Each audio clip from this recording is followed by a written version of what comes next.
All right, so it's 12:30, so I'll just start with a little introduction. So my name is Tamar, and I'm the community manager at the Generator. The Generator is a co-working space and innovation hub in Bundaberg, and we also have a location in Gympie. So if anyone needs a spot to do some work from, this is my beautiful space above the post office. No co-workers here today, but we have a big workshop at the meeting room, and there's lots of school kids there at the moment. So we have lunch and learns every so often. Most of them have been in person this year. Previously, during 2020, I did quite a few lunch and learns online, which worked really well. And today we've got Dmitry, who I'm very pleased to have met through local connection, through Chris Krebs. And Dmitry is a very talented techie, lots of experience in the area, and he's also a business owner, and we're very lucky to have him in Australia at the moment. So I had a bit of a chat with Dmitry previously, and I find his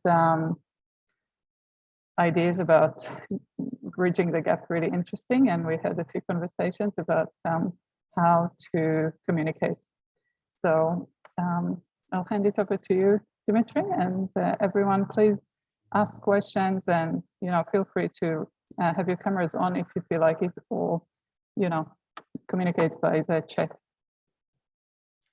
Yeah, thank you, Tamar, and thank you everybody for your interest and for your time today.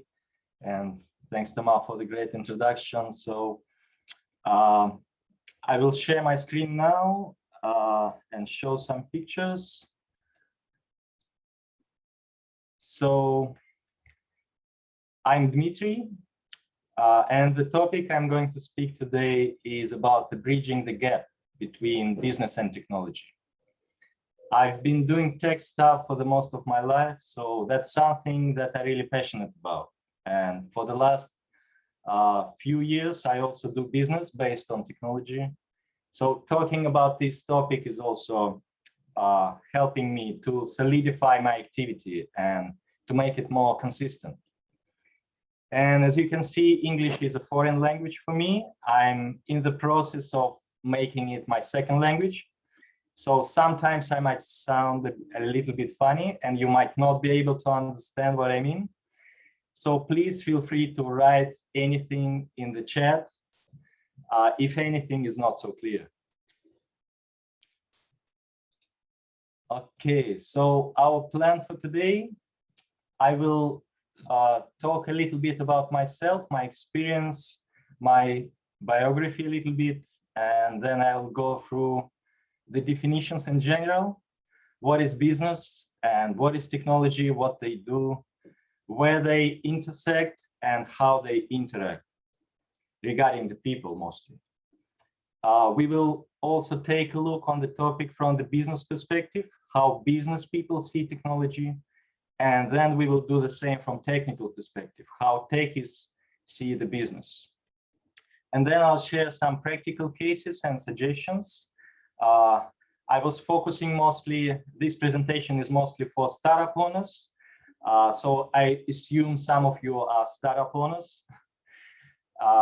So the case about how to build that bridge, how to overcome that communication gap and deal with technical people effectively. And then we will go to summary and questions.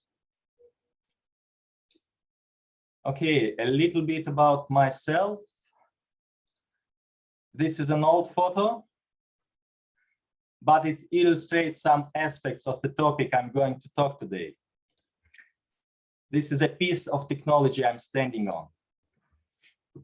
And I remember that day. I was young, but I was so excited to see all of my grandparents all together. So I had two grandfathers, grandmother on the photo, and another grandmother behind the camera. And just after they made that photo, the chair broke down and that boy fell on the ground and cried. So I learned a lesson that day. So if you are not careful with technology, then shit happens all the time. Anyway, I lived in Moscow for the most of my life, and used to work for Federal Space Agency as software engineer for 11 years. I got my degrees in computer science and digital signal processing, moved to Australia in 2017. Before that, I established my company. We did lots of e-commerce and system integration. Thanks to COVID, I stayed on the Gold Coast in 2020, and I joined Gold Coast Innovation Hub. And almost at the same time, I became an ambassador at Go Global World Community. So now I'm involved pretty much in startup industry, trying to help startup owners with my experience and connections. Okay, so now let me proceed to the topic and definitions. To understand that gap between technology and business properly, I'd like first of all focus on the concepts of business and technology. What is actually business about and what is technology about? So the concept of business as we understand it now, it's about making a profit. It can be financial profit, that is money, and in this case, business is called commercial business, or it can be social profit. They call it not-for-profit business, but it still brings a profit, just of different kind of profit. So the main purpose of business is to increase profits. Usually it is done by higher productivity and lower costs. So frankly speaking, more income, less costs. So the best business-based approach focuses on making a benefit out of any situation. Okay, so now about technology. It started with an ape, an apple and a stick. So the wisest ape decided to use a stick to get an apple from the tree. Maybe her name was Eve, we don't know for sure. So the stick became a tool, a piece of technology to get the evolutionary advantage. And that advantage made our foremothers' life easier. So the humankind began to spread, evolved faster, and we developed many other beautiful pieces of technology. And mostly for the good purpose, to make the life of our children easier and better. So business and technology focuses on different things. Business is about money, technology is about practical effectiveness.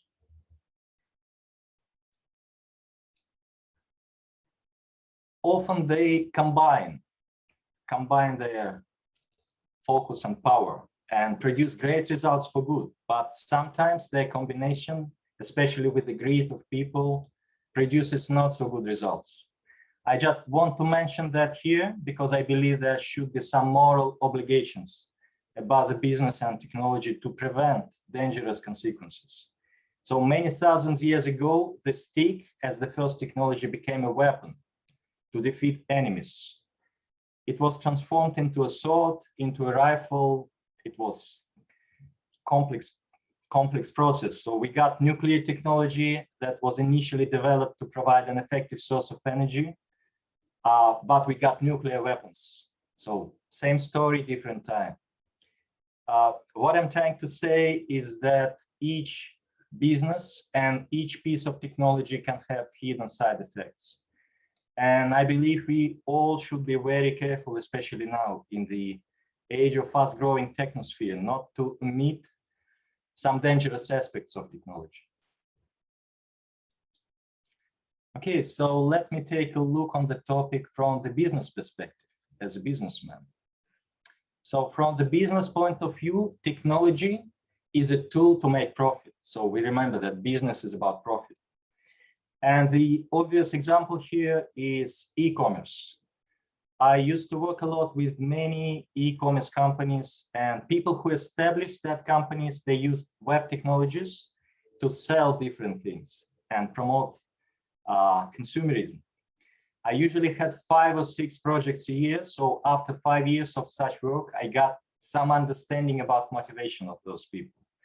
And most of them focused only on revenue. So that was their purpose of doing e-commerce, and they built their company structures accordingly. So they choose the best technologies to maximize the revenue. And the most successful e-commerce e-commerce projects became a tool to make enormous profits for the shareholders, and they used technology to maximize their profit, and eventually they became the richest man in the world. But for the last few years, that point of view is changing into another, and technology of the future is seen as a tool to make a difference. I reckon you maybe know about SDGs, Sustainable Development Goals. They were announced by United Nations in 2015. And if you don't know about them, please Google, because it seems that it's going to be our common model for business and technology in the nearest future. So the main idea is to focus not just on profit, but making a difference for common good, for the life in general. Okay, so now from the technical perspective. From techie's point of view, technology is a tool to solve problems. And modern IT developers have something similar to the crazy scientists and engineers of the past. And most talented of them sometimes look like aliens, focused mostly on the problem they're passionate about. And sometimes they can be a little bit narrow-minded. I mean, they usually use their mental power to go deep inside a particular topic and sometimes ignore all other things. So we focus our mind as a laser to burn a passage, some kind of way to solve the problem. And we sometimes can be arrogant and usually don't have much interest in doing business. I speak we because I still consider myself as a techie, not a businessman. So people who are doing IT businesses usually hunt for such talented geeks and nerds and try to use their talents for business purposes. Okay, so but how did that happen? Why geeks and nerds became the most important people for businesses? Let me dive a little bit in numbers and history. So the evolution of technology is going really crazy. Now, every second person have access to the internet. It's 4 billion people. And we expect 90% of world population will have internet by 2030. And the amount of data we are generating triples each year. So 90% of the world's data was generated just within the past 2 years. And most of us cannot imagine our lives without access to the internet, without a mobile device, without a computer. So 5 billion people in the world own a mobile device. So it's really crazy. And I'm going to use web as an example to illustrate the topic. And frankly speaking, web is a visible part of the internet. So the internet was born in 1983, and before 1990, only large business companies and universities had access, but it became available to ordinary people in 90s. We used magic box modem. We still have them now, but at that time they produced quite a strange sound, and by result of that, we were able to see web pages. So pages with blue underlined words or phrases, we call them hyperlinks. And at that time, web pages were simple. It was just, the web was just a collection of pages interlinked with each other, like a library. So the time had passed, and the second generation of the web came with social networks. And because of the speed and technological improvements, we got much more complicated magic behind the curtain. And we got the concept of user interaction. It became a narrative. And that means that you do something that affects the virtual world and you receive actions from the virtual world from other people. So the pages became much more complicated and interactive. So eventually they had transformed into interfaces, and the websites with the complicated interactive web pages got the name of web applications. And as the new devices appeared, we got cross-platform web applications that work on computer, phone, or tablet. And what happens now? Now we're living during the third generation of the web. And the concept is about the integration. It's integration between the real world and the virtual world, internet. So internet goes into all the processes. We got augmented reality games, delivery services, so we can order a dinner by just tapping a few buttons. We can pay with the phone at supermarket. We are under surveillance on the highway with plates recognition, and we have facial recognition technologies already implemented in some big cities, and I suspect they will be implemented everywhere soon. So we have even remote surgery, when the doctor cannot access the patient directly in another country. So we have robots that can operate remotely. We have cryptocurrencies, so many technologies, so it's really crazy. And we are definitely living in the age of IT startups, undoubtedly. So if you are involved in some IT startups, you are in the right spot. You're doing the right thing. Okay, but coming back to the main topic, how can we bridge or fill that gap between business and technology? And I do have some ideas about that. When I worked with e-commerce a lot, I saw some people who prioritized not revenue, but some other things. They wanted to make a difference, and they understood that endless consumerism is not the way to go. And as I worked with different kinds of people, I felt and realized that the people who prioritized profit, they were acting mostly out of fear. And the people who wanted to make a difference did their business out of passion, out of something else, some kind of greater purpose. So they prioritize the purpose about the revenue, and they fill that gap out of the higher idea. A reason to make a difference. So I believe that gap can be bridged. It's a gap in understanding and gap in communication. It can be bridged by finding a common purpose-based ground. And personally, I think that our planet's life in general can be that purpose we are looking for. And from my experience, I really know that the wider vision and higher purpose is important.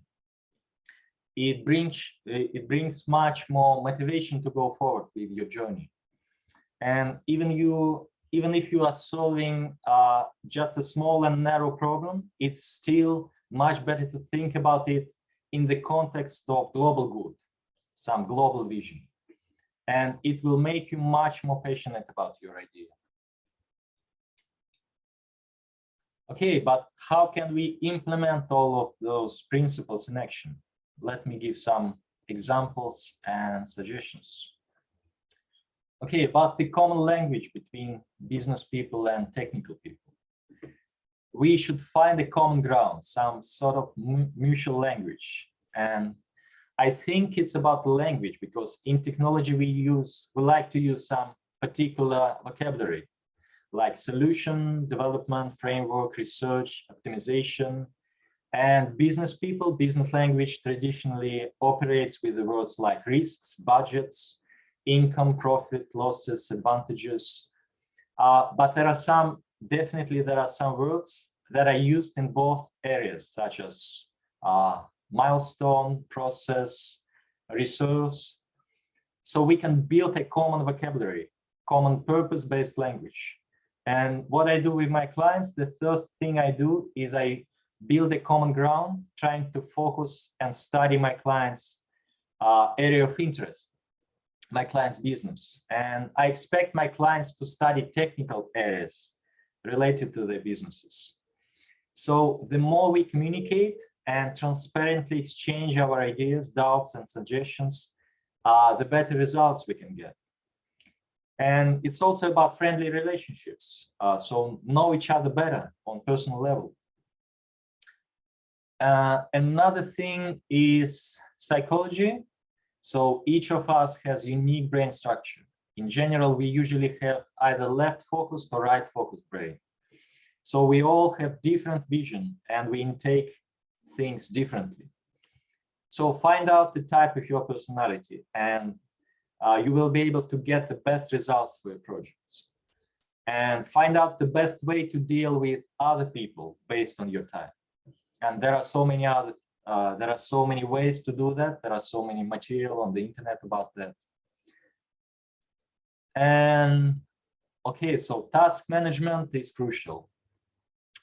Especially when you're building a startup, you always have limited resources. You're limited with budget, with your time. We'll have 24 hours a day. And we're limited with our energy. So sometimes we have time, but we just cannot do anything. Unfortunately, our mental resources are also limited. So we need some kind of management with that. And luckily, there are so many online task management tools we can introduce into our lives. So some of them are simple, some more complicated. I highly recommend you to try some of them and choose the best according to your preferences. And personally, I'm a big fan of Trello. It's quite simple with the concepts of Kanban, but it's incredibly powerful. And when it comes to building a solution, a good way, a good method to look at the process is to think about it as about construction process. So it's like when you want to build a house, what's the first thing you can do? You probably should find an architect to analyze your ground, your ideas, and you work together with that architect to find the best foundation, the best platform to use, and you develop the plan of construction. And with your solution, it's much better to go with small steps, small cycles of development. You don't have resources to build a skyscraper and often even two-floor building. So what you do, you build a house of just one room, keeping in mind that it could be scaled in any direction, to the sky, deep inside the ground, to the left, to the right, everywhere. And if you're not familiar with the Lean Startup concept, I highly recommend to read that book, The Lean Startup, written by Eric Ries. It's about making small cyclic steps. Okay, so what if you don't have technical co-founder and you're limited with your budget to hire a good developer? And maybe just 5 years ago, I would suggest to study coding. But for the last few years, especially for the last 2 years, again, thanks to COVID and the lockdowns, we got a global boom of no-code solutions. So if you're not a technical person, just spend 1 hour a day trying no-code solutions. And it's a great fun. And maybe after 1 month of such study, it can bring you to the point where you can build your own solution, your own MVP, minimal viable product, with some of these no-code solutions. And I expect that after a few years, most people will be able to use such solutions extremely easily. Okay, about the right approach. We're living in the age of ideas. So the modern competition is actually not between people or nations or countries, but it's between various ideas.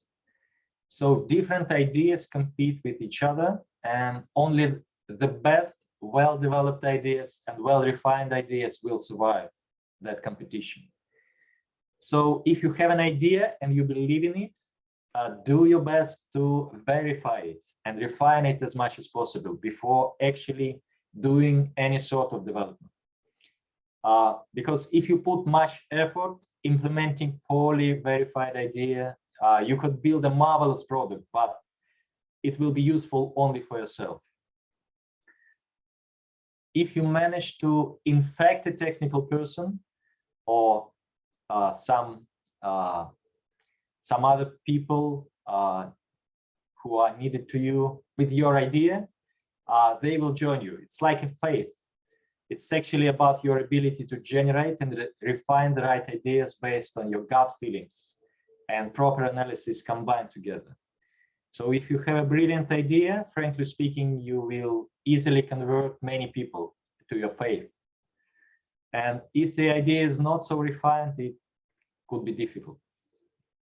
And the typical situation is when the founder doesn't have technical knowledge and limited with the budget. So they hire a developer from overseas, from India, from Philippines, Russia, Ukraine, whatever. I've seen so much such cases. And there are so many ways, so easy ways to find them online.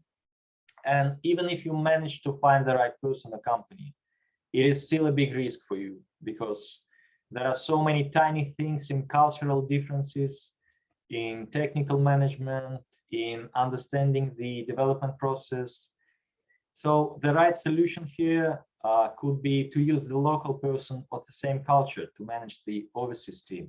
So I'm managing some of overseas Russian teams. And luckily, we're living in a multicultural country. So if you have an Indian team, find a local techie with Indian background to help you to manage them. He will understand them much better than you.